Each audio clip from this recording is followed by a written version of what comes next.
Alright, it is 2 minutes past the hour, and in case if you're just wondering, you're just right on time for KUTV Primetime News. Indeed, we have much and more lined up for you in this particular broadcast, but our top stories tonight.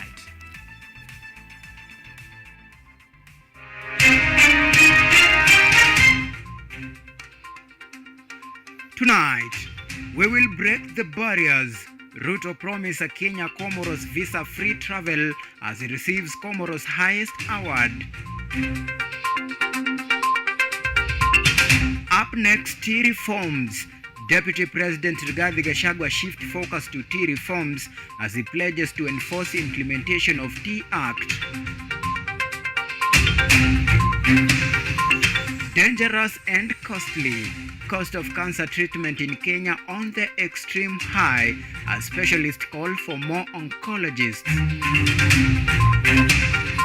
Shattering the glass ceiling. Learners with special needs shines in sports activities as stakeholders urge to support such talents.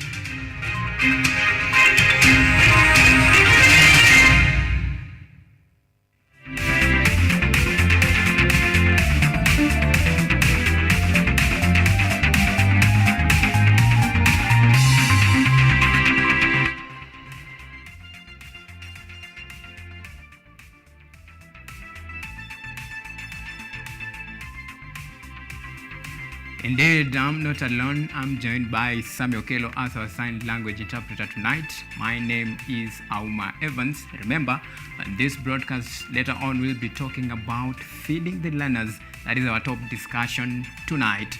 And my guest will be Francis Otieno Amonde. That is the founder and executive director of A Cup of Uji. And that is the discussion that all have been waiting for, and that will be unfolding in just a matter of time. Now, remember, you can follow this particular broadcast on all of our social media platforms. We are live on KUTV, that is on YouTube, and you can tweet us at KUTV_Kenya at AUMA Evans. Remember to use the hashtag Primetime News. Now, Primetime News begins right now. President William Ruto attended the 48th independence anniversary in Comoros, where the head of state, of course, was before the end of this year. The government will abolish visa requirement for Comoros citizens to Kenya to travel to Kenya. That is, Ruto was given the Grand Cross of the Green Crescent of the Comoros, the highest decoration in the island of the Comoros. The president is on a 3-day tour of the Comoros and Congo after receiving invitation of the president Azali Asmani of Comoros and Denis Sassou Nguesso of the Republic of Congo. Joseph Case, start us off with that report. It is a sigh of relief for Comoros citizens who intend to travel to Kenya after President William Ruto promised that the government of Kenya will abolish visa requirements for them before the end of this year, as long as they have valid travel documents issued to them by the government of Comoros. Na nimesema ya kwamba kuanzia mwisho wa mwaka huu hamutahitaji tena visa kuja Kenya, na mnaweza kuwatembelea ndugu zenu, kuja kufanya biashara, watoto wenu wakuja wasome bila ya kuulizwa visa, kwa sababu Kenya ni nyumbani kwenu. The president has also stated that the government of Kenya and Comoros have agreed to strengthen ties in education by ensuring that Kenyan university students from Comoros will pay the same amount of school fees paid by Kenyan students. Kwa heshima ya ndugu yangu rais wenu, serikali ya Kenya itawapatia scholarships 100 kwa watoto wa kutoka hapa Komoro. Na vile vile, kwa sababu ya undugu na urafiki na watu wa Komoro, vijana wenu wanafunzi wote wanaosomea Kenya sasa watalipishwa kama vile wao ni wa Kenya na sio wageni tena. The president has also called upon the African Union to reform its agencies and organs to facilitate the emergence of a union that can effectively represent Africa in global affairs. As heads of state from this continent, I want to pledge that we will work with you to enable the Africa Union organs and specialized agencies to rise to their full potential and fulfill their mandate of facilitating the emergence of a union that can effectively participate in global affairs. President Ruto is expected to visit the Republic of Congo tomorrow for a 2-day visit, following invitation by President Denis Sassou Nguesso. The two leaders will hold bilateral talks aimed at strengthening cooperation between the two countries. Joseph Kess, KUTV. All right, back at home, Deputy President Rigathi Gachagua has officially opened the tea subsector conference that will take place in Kericho County for the next 2 days. And as our very own Lynette Maina reports, the farmers-centered conference aims at ensuring that farmers reap more benefit as they contribute to the economy of the country. The Deputy President Rigathi Gachagua has today opened the tea subsector conference happening in Kericho County. The farmer-centered conference has seen various leaders converge to address issues raised by farmers during panel discussions and recommend policies to improve the tea subsector in Kenya. While pledging to enforce implementation of the Tea Act, the Deputy President has also listened as farmers aired out their woes outlining who and what has been putting them down as tea farmers. So I want to invite you to be very honest and brutally truthful. Pahali unajua iko shida useme. Usiposema leo, ukimya milele. This is the last conversation we are going to have about this tea. And I want to assure you, like we did in coffee, ile yote mtasema, tutarekebisha sheria,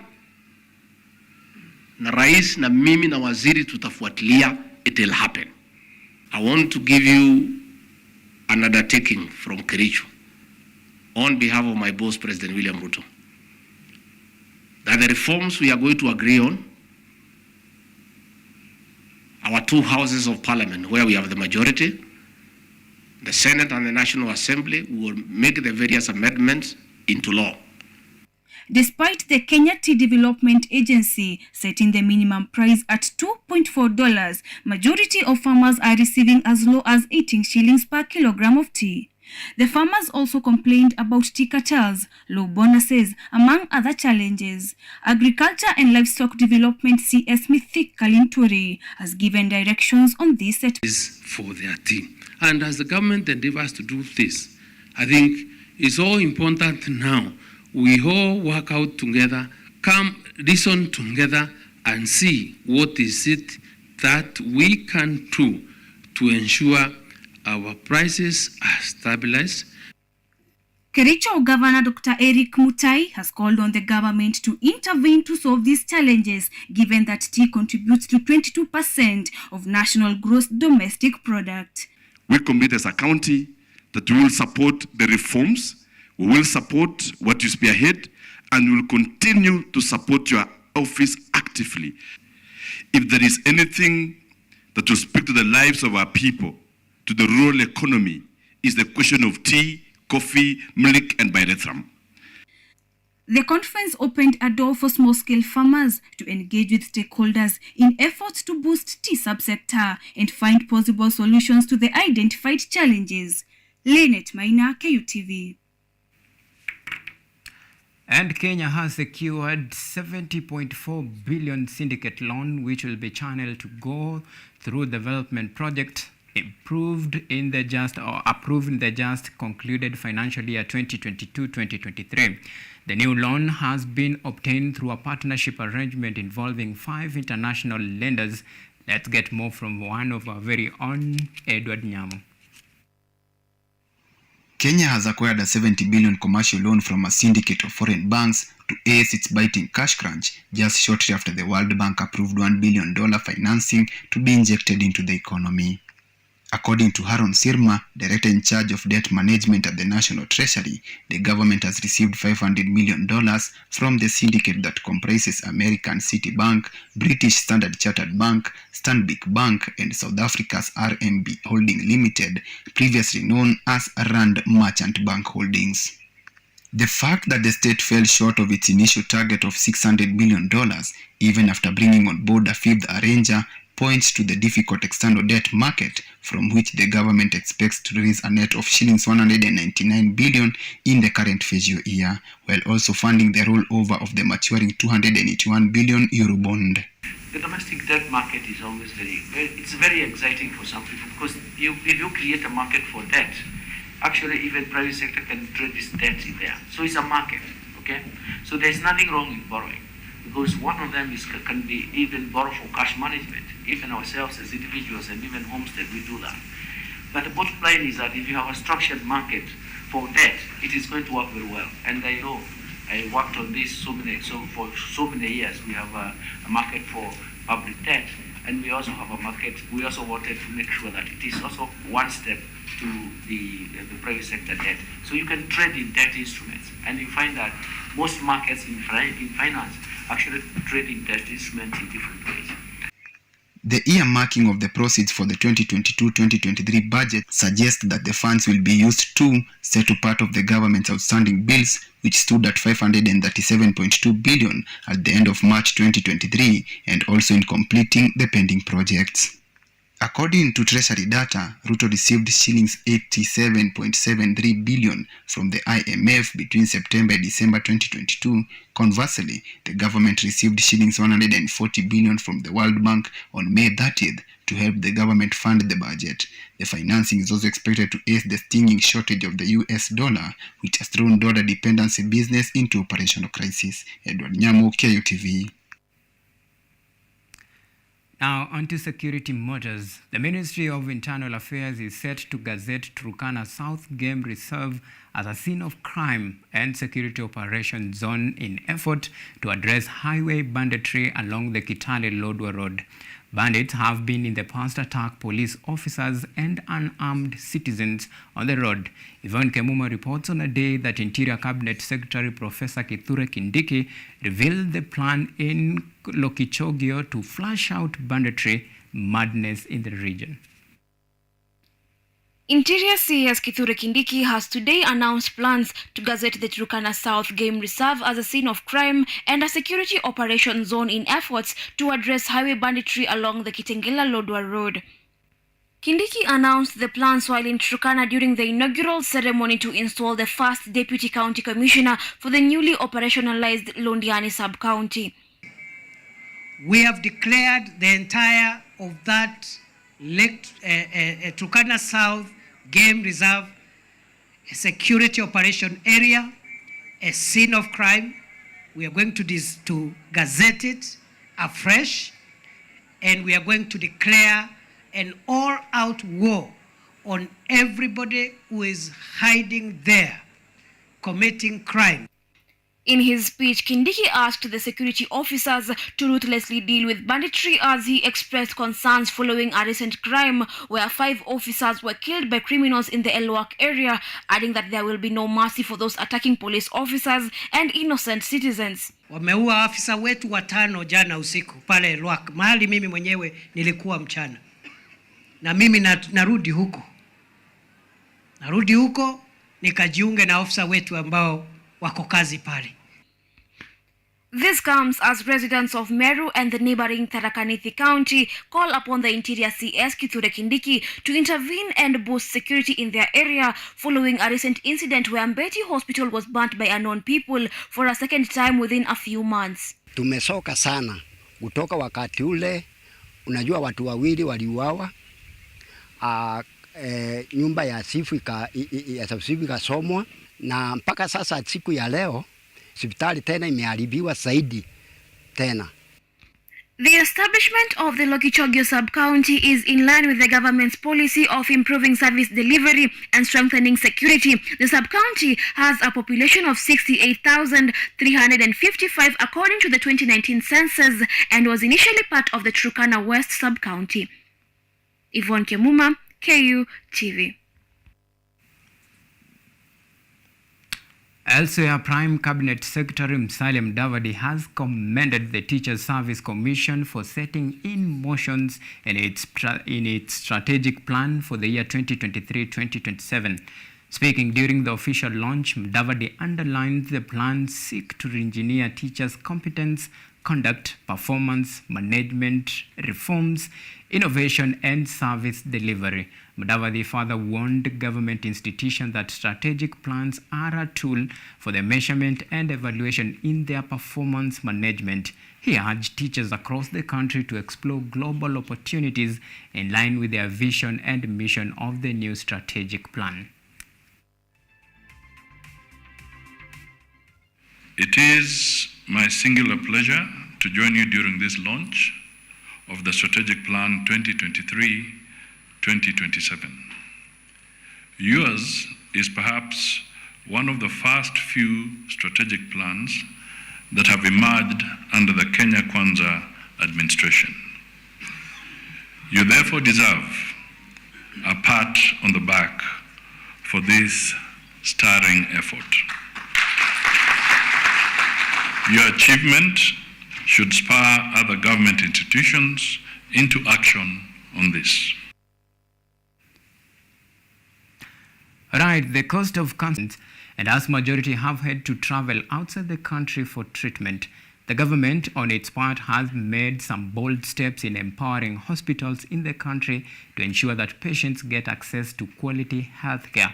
While this is a commendable move, as Anne Odida now tells us why the specialists have indicated the need for the country to invest in more oncologists to boost the new war on cancer.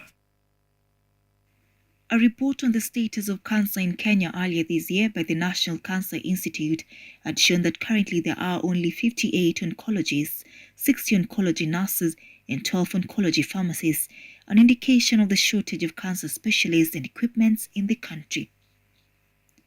This machine right here at the Healthcare Global Cancer Center in Kenya is the only one in the country with the capability of reducing the overall patient treatment duration that is currently between 5 and 7 weeks for standard treatments to a maximum of 1 week.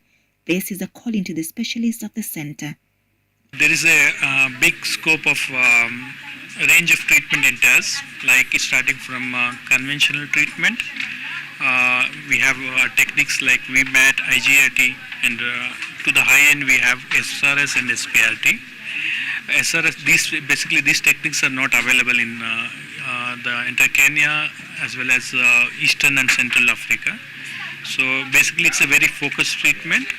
We target particularly at the tumor, so we can give very high dose of treatment and we can achieve very minimal side effects. We have more than 100 types of cancer diseases and we treat almost all of them. Some are only managed by chemotherapy, others by surgery only, but most of them are managed by both three: surgery, chemotherapy, and radiotherapy. It can accommodate as many as 60 patients to even 80 patients per day. Apart from this Versa HD system, currently only 19 external beam radiotherapy machines are available in the country, with only 8 located in public hospitals.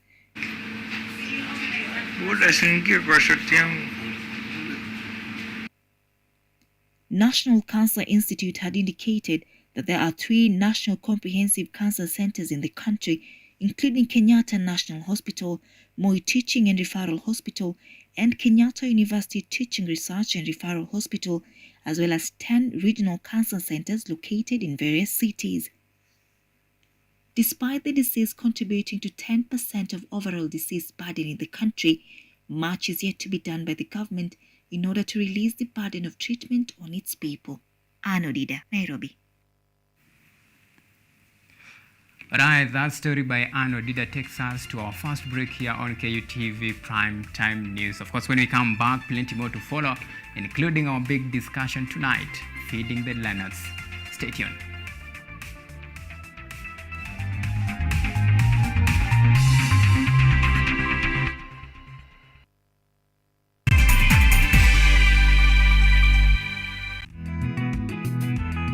Unajua umuhimu wa kabeji ama hata mboga ni kwamba ukila inaondoa sumu mwilini. So siku hizi upeleki tu sio bora mboga, wanataka mboga bora. So ndio sababu nimechagua hizi varieties kwa sababu iko na quality ambayo inahakikisha hata wakati soko imefurika nitakuwa na leverage kwa sababu ya quality ya ile produce ninatoa.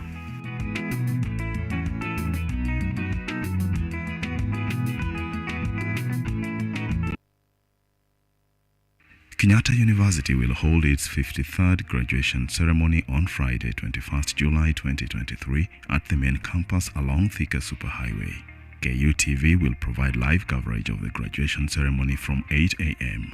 The graduation ceremony will also be streamed live on KUTV, KU website, Lola app, and all KU social media platforms. For more information, please contact the Office of the Registrar Academic on 020-870-3092 or 0786-335-111 or visit the KU website on www.ku.ac.ke. Kenyatta University, transforming higher education, enhancing lives.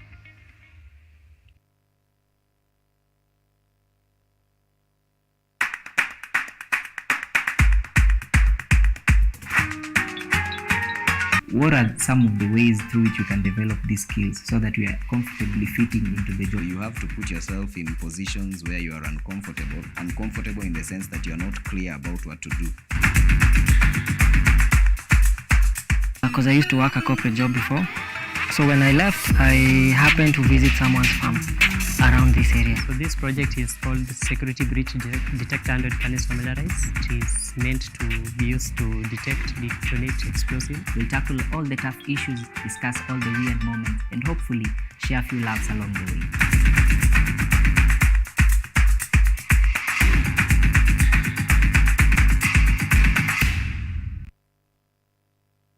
Are you an aspiring media practitioner, a graduate, or you just want to advance your skills in television production? Then welcome to Kenyatta University, where education meets innovation. KUTV, the premier university television station in Kenya, is now offering short courses in TV studio, field technical operations, and video editing. Through these courses, you will acquire hands-on skills on camera operations, media production, lighting techniques, audio-visual editing, and sound and visual control, and how to operate key equipment in modern TV control room. Enroll today at KUTV and discover your full potential in cutting-edge TV broadcasting. Graduates of these courses will receive professional certificates. For more information, visit our offices at KUTV Studios or call us on 020-870-4252 or 020-870-4255 or SMS us on 0739-110-544. KUTV, a new experience.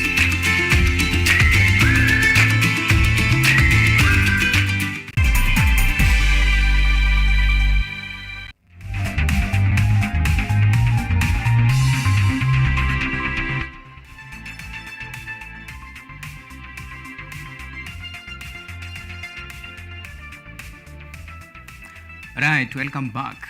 Let's continue. The government is set to revive Tana Athi River Development Authority irrigation project in Tana River County. The project is one of the key flagship projects for the Kenya Kwanza administration upon the completion of the irrigation scheme, which will cover 50,000 acres of rice and fodder production. Of course, this will help in boosting food security in the country. The government is set to revive Tada irrigation project to boost food security in the country. Speaking during a fact-finding tour of the project, Head of Public Service Felix Husgei said that the project has received the initial 400 million to rehabilitate the canals and an additional 300 million will be availed to enhance production. The government is also set to introduce the public-private sector investment plan to increase production after setting up the infrastructure that will allow private investors into the project. As you are aware, His Excellency the President is very keen to ensure that this country is food secure. In terms of food, we don't have to be importing. In terms of food, we don't have to be, spending money.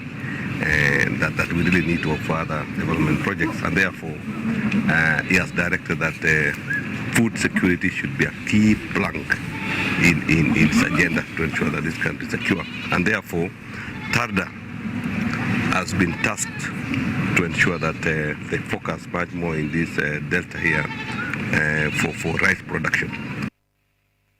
Koskei was accompanied by the chairman of the irrigation project, Patrick Gichohi, who says their interest is to see the project revived to enhance production, adding that they are set to make sure that the project is utilized to full potential in rice production. We are here, inspection tour of this canal from the headquarters, and you are with us here. We have the head of public service who has come down from Nairobi to see what we are doing as standard for this particular project. We also have the PS in our ministry.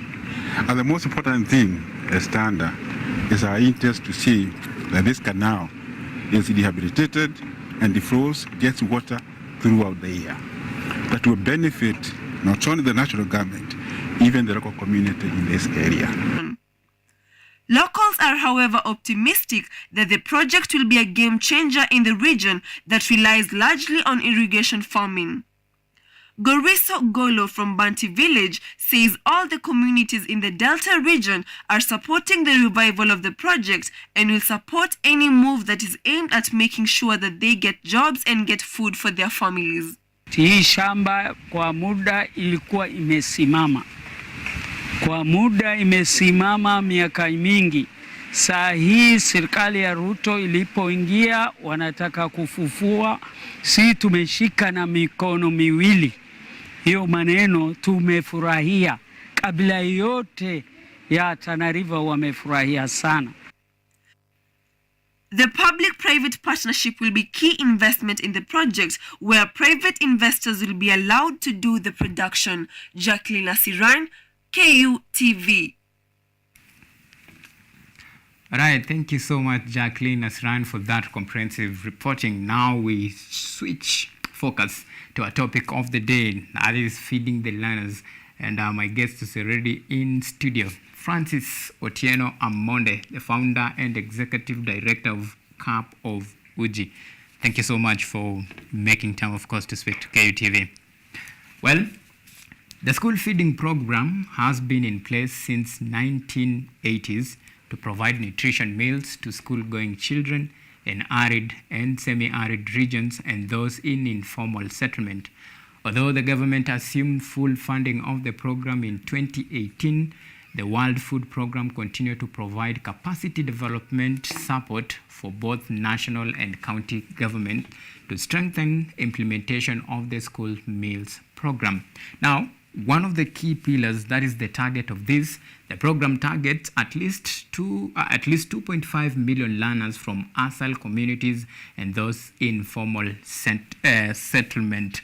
The objective of this, however, is to the program, of course, its objective is to provide, of course, health, education, health, and nutrition of school-age children. Type of feeding program that the program is, further divided into two major categories. That is the regular school meals program, homegrown schools meals program. Now, let's talk about the regular schools meal program that ensure that food is brought from local farmers, helping support education achievement and also stimulating the local economy. Homegrown schools meal program, that is the second one, started by the Ministry of Education, Science and Technology in 2009 as part of broader strategy to transition school feeding to government ownership and the implementation. Well, there has been some limitation in this, that is the rapid population growth, the climate change, and of course the underperforming food system. Well, that is in such program.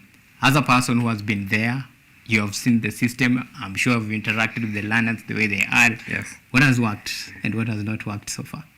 Okay, what I can say is that for us, the porridge has worked in terms of trying to even, we have seen increase in enrollment of children in school.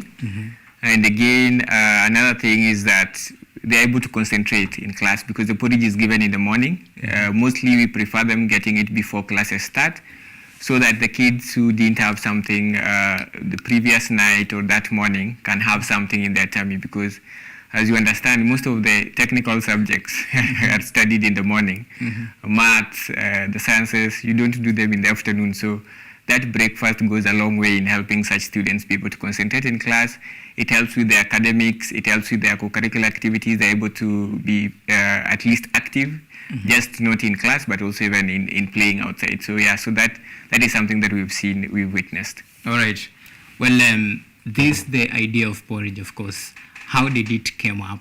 And so far, how successful it is? Okay, so this is very interesting. The idea of porridge came about in 2011. So back then I was a student at Mount Kenya University, and my late mom happened to be a primary school teacher. She was teaching at Nyatwere Primary School, which is in Homa Bay County, and I happened to visit her. So when I visited the school, I realized there were kids who were outside the classroom, and then